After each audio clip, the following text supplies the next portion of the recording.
I bundle up against the cold spring wind and climb on my bike. My father, as always when he's home, is preoccupied in his lab in the backyard. For the first time, I notice how small and run down and ugly the lab is.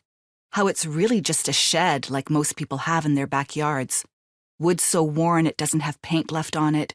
Gouges everywhere like a giant wildcat came by and used it as a scratching post to sharpen its nails.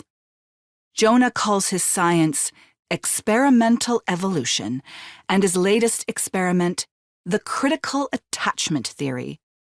For 10 years he's been working with voles that he collected from around the island, breeding solitary creatures to pair bond, to rely completely on each other, even to retrieve food as a pair.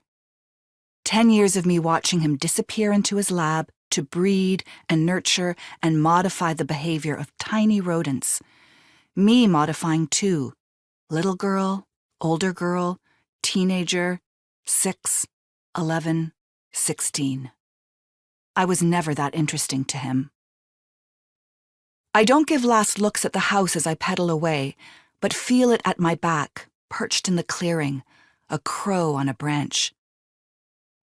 The Lightkeeper's house has been here for over 200 years, built and rebuilt a dozen times for the men who watched over the sea. 2 stories, shingled sides, windows mostly shuttered behind someone else's curtains.